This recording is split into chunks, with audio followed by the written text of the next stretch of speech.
Welcome back to my channel that is smart studies. तो आज हमारा यहाँ पे टॉपिक है प्लेसेंटा और उसकी लेयर्स के बारे में डिस्कशन करना कि किस तरीके से जब डेवलपमेंट होती है एम्ब्रियो में लेयर की फॉर्मेशन कैसे हो रही है, एक्टोडर्म, एंडोडर्म और मीसोडर्म जो कैसे बन रहे हैं, वो जो कि मैंने आप लोगों को अपनी लास्ट वीडियोस में करवाया था। तो अभी आज हम यहाँ पे डिस्कशन करेंगे डिफरेंट टाइप ऑफ लेयर्स जो एम्ब्रियो की डेवलपमेंट के टाइमिंग पे हेल्प करती हैं उसको, ताकि बेबी की ग्रोथ एंड डेवलपमेंट प्रॉपर हो सके। तो ये लेयर्स होती हैं amnion, chorion, allantois and yolk sac. ये जो 4 लेयर्स होती हैं ये यहाँ पे हेल्प करती हैं बेबी की ग्रोथ एंड डेवलपमेंट के लिए।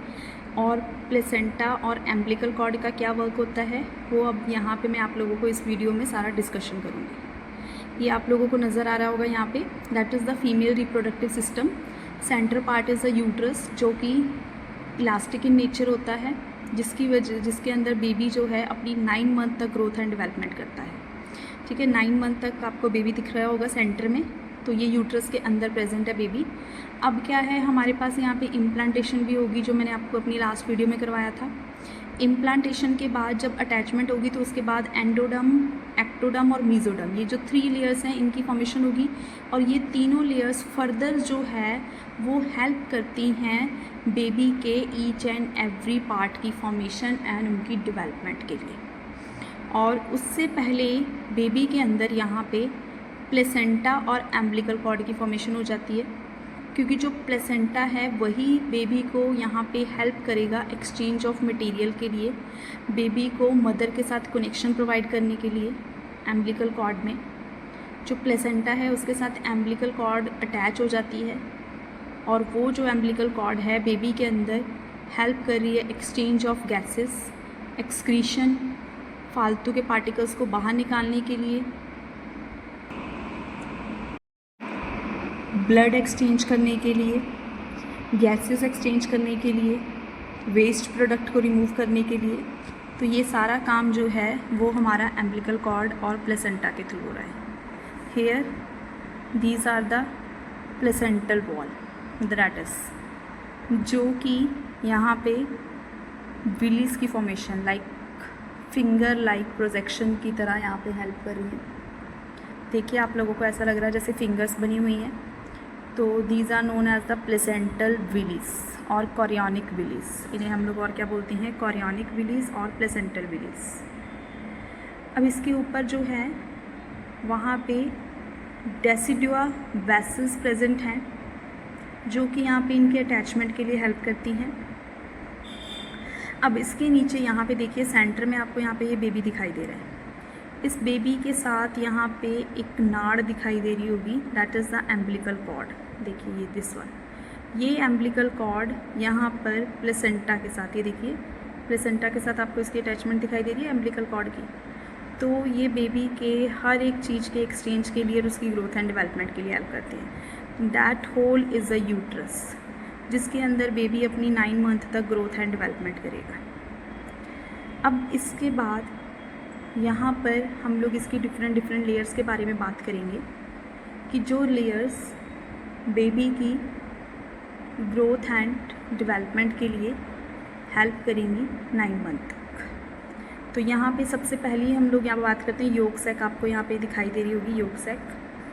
तो ये जो यॉक सैक होती है एगलिंग मैमल्स के अंदर सबसे ज़्यादा होती है, क्योंकि उन्होंने यहाँ पर क्या करना है, एगलिंग मैमल्स ने एग ले करनी है और एग के अंदर सबसे ज़्यादा योक प्रेजेंट होता है। लाइक अगर हम लोग पहले ही अंडे को फोड़ देते हैं तो उसमें से क्या निकलता है, योक निकलता है बाहर। ठीक है, अगर अंडे के अंदर बेबी की ग्रोथ एंड डेवलपमेंट होने देते हैं तो वो हेल्प करता है योक बेबी की ग्रोथ एंड डेवलपमेंट के लिए आउटर साइड में, इसके टेम्परेचर को मेंटेन करेगा, जो भी उसको न्यूट्रिएंट्स चाहिए वो न्यूट्रिएंट्स प्रोवाइड करने के लिए।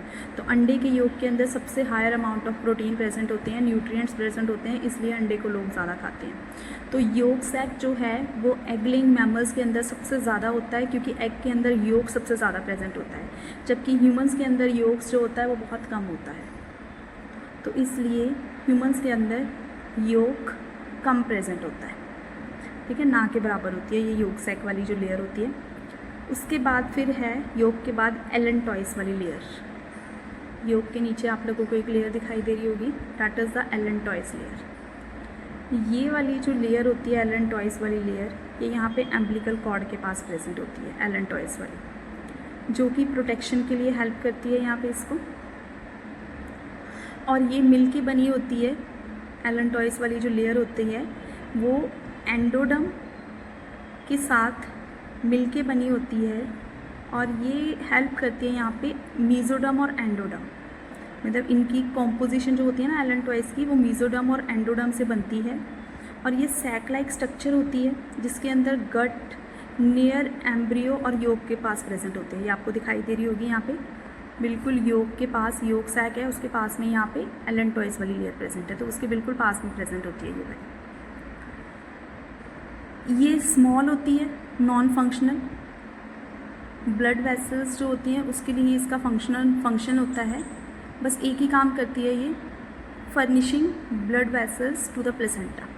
जो ब्लड जा रहा है उसको फर्निश करना, that is the work of allantois. ठीक है, इसका सिर्फ यही काम है और बहुत छोटी होती है, अदरवाइज इसका कोई और वर्क नहीं होता है। जैसे कि योग सैक नॉन फंक्शनल होती है, उसी तरीके से एलेंटॉइस भी नॉन फंक्शनल होती है। जस्ट ओनली इसका एक काम है ब्लड वेसल्स को फर्निशिंग करने के लिए हेल्प करना प्लेसेंटा से। योग सैक का काम सिर्फ एगलिंग मैमल्स के अंदर होता है, और ये भी एंडोडर्म से मिलके बनी होती है और मीजोडर्म से मिलके बनी होती है। ठीक है, now next is the amnion. अब ये याद रखना कि बेबी के एम्ब्रियो के पास योग सैक और एलेंटॉइस की ये 2 लेयर्स होती हैं, उसके बाद एम्बिलिकल कॉर्ड है। ठीक है, उसके बाद यहाँ पे डेसिडुआ, पार्इटल्स, ये वाली लेयर प्रेजेंट होती है जो कि आउटर साइड में है यूट्रस के।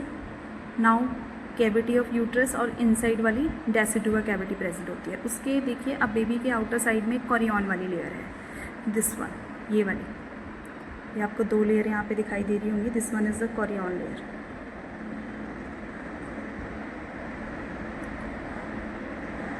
अब ये वाली लेयर का क्या काम है, कोरियन वाली लेयर का? कोरियन वाली लेयर ने क्या करना है, मेड अप ऑफ ट्रोफोप्लास्ट से बनी होती है। ठीक है, मीजोडर्म की फॉर्मेशन के लिए हेल्प करती है, और ये कम्प्लीटली सराउंड कर रही है, एम्ब्रियो को प्रोटेक्शन प्रोवाइड कर रही है। और प्लेसेंटा जो होता है इसके आउटर साइड में प्रेजेंट होता है, ये इसने कम्प्लीटली बेबी को प्रोटेक्शन प्रोवाइड करनी है। ये देखिए आपको दिखाई दे रहा होगा, complete protection of the embryo, पूरी कंप्लीट प्रोटेक्शन प्रोवाइड कर रही है। उसके बाद है एमनियन वाली लेयर, दिस वन, जो इनसाइड वाली ब्लैकिश लेयर है, that is the amnion layer. तो ये जो लेयर होती है वो इनसाइड प्रेजेंट होती है, और इसके अंदर एमनियोटिक फ्लूइड प्रेजेंट होता है। हेयर ये आपको जो नज़र आ रहा है that is the amniotic fluid, जिसके अंदर बेबी जो है वो मूव कर रहा है। ठीक है, एमनियन वाली में, और ये वाटरी और क्लियर फ्लूइड प्रेजेंट होता है, जो इनसाइड में बेबी को तैरने में और बेबी के मतलब एक शॉक से या फिर कोई चोट लगने से उससे प्रोटेक्शन प्रोवाइड करता है एम्ब्रियो को। हर टाइमिंग पे इसने क्या करना है, बच्चे को प्रोटेक्शन प्रोवाइड करनी है, क्योंकि कुछ भी होगा सबसे पहले शॉक क्या होगा, बेबी के ये ब्लड इसमें आएगा एमनियोटिक फ्लूइड के पास।